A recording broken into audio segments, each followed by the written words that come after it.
E aí, pessoal, estamos entrando na última semana de férias e na semana de apresentação dos jogadores do Grêmio, no caso da reapresentação dos jogadores, visando a retomada do futebol, que será diferente. Em cima disso, nós temos algumas informações. Redução do quadro, o que pode ser feito e, principalmente, como o Grêmio vai se comportar daqui para frente. César Cidade Dias, falando de Grêmio, aqui no YouTube, papo de gremista para gremista. Curta o canal, dê joinha e também, naturalmente, inscreva-se neste espaço. O que nós precisamos saber na reapresentação? Me parece que tem uma máxima que está tomando o mercado de todo o futebol brasileiro e, naturalmente, também do Grêmio, que é a redução do quadro. Não só dos jogadores, mas do clube inteiro. Todos terão que mudar. A realidade, antes composta de altos faturamentos, vai sofrer uma queda e, naturalmente, vai ser preciso mexer. E é nesse ponto que eu quero colocar. Por quê? Porque alguns funcionários já sentiram isso e os jogadores precisam saber. E como que a gente pode projetar? Fala-se entre 20% e 30% de redução da folha de pagamento dos jogadores do Grêmio. 20% a 30%. O que isso representa? A grosso modo, o Grêmio fatura, gasta 12 milhões com seus jogadores e vai ter que gastar 9. Ou seja, 3 milhões vão ter que sair. E como sair 3 milhões em contratos definidos e em situações já postas? Essa é a grande questão. O Grêmio vai ter que usar as categorias de base e vai ter que dispensar jogadores caros que não dão rendimento. Vamos fazer rapidamente aqui quem a gente não pode abrir mão. De Jeromel, de Kahneman, não pode. Não pode abrir mão, talvez, de Michael, que é uma liderança importante, claro que não. E não pode abrir mão de alguns jogadores que são fundamentais dentro desse processo.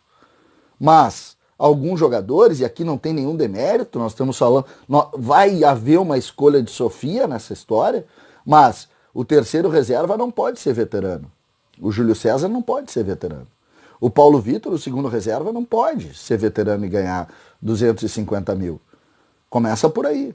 O David Braz, que é uma grata surpresa, o Paulo Miranda, o Grêmio não pode ter dois reservas perto dos 30 anos. O Grêmio tem que usar as categorias de base. O Lucas Silva veio e ficou ótimo. Titulares podem ser jogadores veteranos que ganham muito. E está aí o ponto da reflexão que eu queria trazer para vocês. A hora do Grêmio olhar para baixo. E aí eu vou contar breves histórias. Na pior crise financeira do Grêmio, que foi lá nos anos de 2003, 2004, onde o Grêmio havia quebrado por causa da ESL, o Grêmio olhou para as categorias de base. Lá em 2004, 2005 principalmente, Lucas, Carlos Eduardo, Marcelinho foi o jogador vendido que acabou financiando a Série B do Grêmio naquele ano. O presidente Paulo Dani falava muito sobre isso. Então são situações e novidades que a gente precisa de fato começar a colocar dentro da discussão. O Grêmio felizmente tem uma categoria de base estruturada, montada e definida. E vai poder colocar no profissional um número muito bom de grandes jogadores. O Grêmio, por sua vez, em razão da pandemia, vai ter que diminuir a sua folha. A equação é essa. A equação está montada.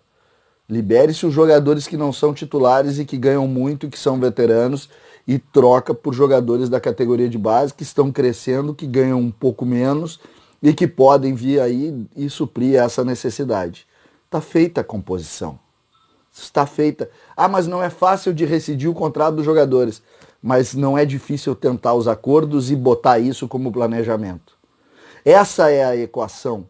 A equação de se ter uma base estruturada nas categorias de base que coloque no profissional uma possibilidade de força e de construção dessa situação. É isso que se pede. E é isso que vai se ter. O Grêmio precisa mexer, vai mexer nos seus funcionários, vai doer e vai cortar na carne. E precisa mexer nos jogadores de futebol.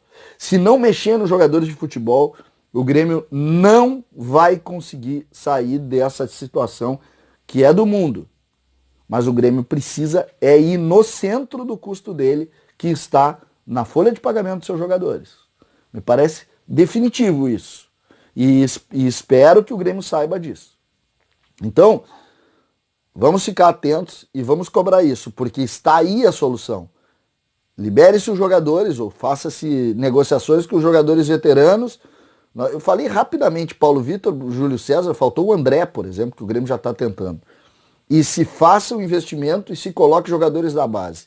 Se mantenha as grandes estrelas e se diminua ali para 8, 9 milhões e toca-se a vida. César Cidade Dias falando de Grêmio aqui no YouTube.